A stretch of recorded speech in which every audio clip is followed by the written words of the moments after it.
ano ba yung pangunahing layunin nga ng World Immunization Week at bakit ito mahalaga para sa ating kalusugan? Alam mo, Pat, Ali, meron na tayo ngayong tinatawag na life course immunization. Okay. And that is the agenda by 2030 na lahat ng tao, hindi lang yung mga bata, pati mga buntis, pati matatanda, lalo na ang elderly na hindi sanay magpabakuna, ay mabigyan ng tamang proteksyon laban sa mga sakit na maaring makamatay o makapagpa-ospital. Ayaw nating magpa-ospital sapagkat yan ay magastos.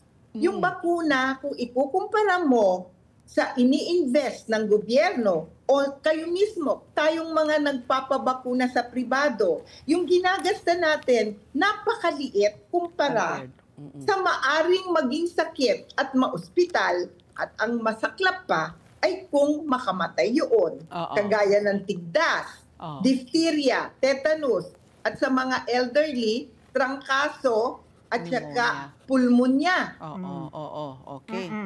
Yung kasi ang tema pala, immunization for all is humanly possible. So dito, Dr. Lulu, ang question ko sa Pilipinas, ano yung covered na pwedeng, lalo like say yung sinabi mo sa may edad, no? You can go to your barangay health center to get your flu vaccine. Diba, taon-taon yun? Flu. Tapos yung pneumonia, pwede ka magpabakuna. Libre yun eh, di ba? Pero like let's say, ang dami kong kaibigan na may edad, nagkakaroon ng shingles, for example. Yan pa hindi pa pwedeng i-cover ng ating ng pamahalaan? Alam mo, yung shingles medyo may kamahalan pa. So, kailangan pang pag-aralan ng ating gobyerno kung kaya nilang ma-afford. Pero base sa pribadong mga rekomendasyon, alam mo, ang ating PSMID, yung Philippine Society of Microbiology and Infectious Disease, yung ating mga PCP, Philippine College of Physicians, yung mga cardiologists, yung mga espesyalista din, ay nagsasama-sama na ngayon upang mabigyan talaga ng kaalaman ng ating mga mamamayan at mga doktor din para pangunahan nila ang kampanya laban sa mga sakit na shingles, sakit na RSV din, yung respiratory syncytial virus, kasi merong mga sakit sa mga tatanda na magkakamuka, parang trangkaso lang. Pero merong mga sakit na talagang kailangan talaga ng bakuna na. Kagaya ng, hindi lang trangkaso, sabi mo, hindi lang yung pneumococcal or sa pulmonya, pati itong shingles na yan ang pangmatandang chickenpox ang tawag namin sakit dyan. niyan. Oo nga daw. Masakit yung yung gamot na tinuturok. Pero doktora, ako naman yung naisip ko yung awareness po no dapat magpabakuna bilang mga magulang. Minsan nakakaligtaan nila Ano ba yung mga kumbaga dapat ang mga edad na dapat natin tandaan na pabukunahan natin yung ating mga anak. Pagdating natin ng adulthood, anong taon o anong edad ang dapat tayo magbabakuna at ano? Saan ba nakukuha yung listahan ng kumbaga checklist ng ating mga schedule? Schedule. Kasi, di ba, sometimes you forget about it and then you only realize it pag tinamaan ka na, too late na by then. So, ano ba yung mga dapat tandaan natin na mga petsa o edad para magpabakuna?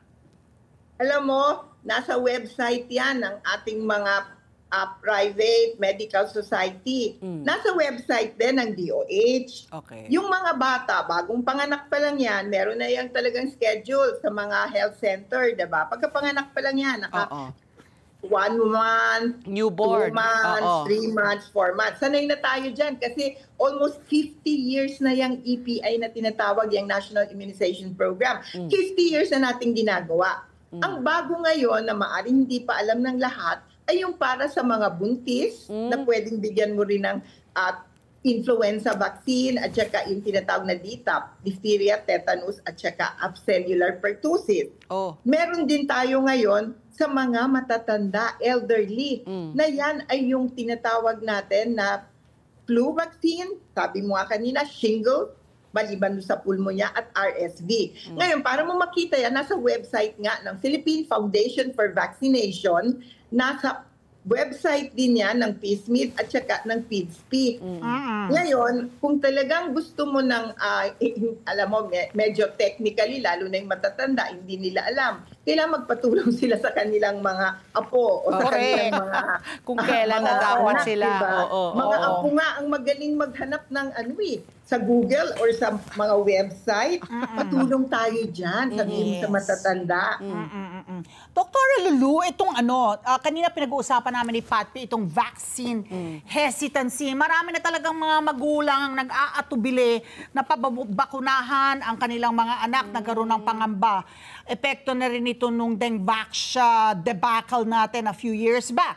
Ano pa yung mga, ano na yung status nun? Yan ba ay hamon pa rin magpasa hanggang ngayon sa ating Department of Health?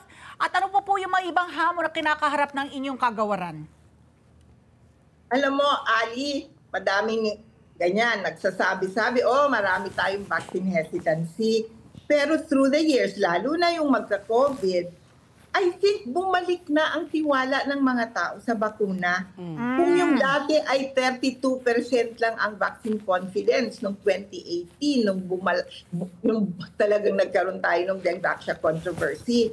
Pero alam mo ba, gumawa na ng pananaliksik ang mga eksperto at nakita nila noong 2023 na bumalik sa 88% ang confidence sa general vaccine. And even for dengue, 85% ang vaccine confidence sa dengue at 88%. Yan ay pananaliksik ni Heidi Larsen. Ngayon, itong ating DOH, naggawa din ng sarili nila. At alam mo ba, mas mataas pa nga ang vaccine confidence na nakita nila. Almost 90%. So yung vaccine hesitancy, I think na-overcome na natin yan sa pagtulong-tulong natin etong mga tinatawag nating scientists, mga advocates, mga vaccine champions, yung mga medical societies. Nagtulong-tulong tayo. Kaya maski na meron dyang anti-vaxxer, misinformation, disinformation,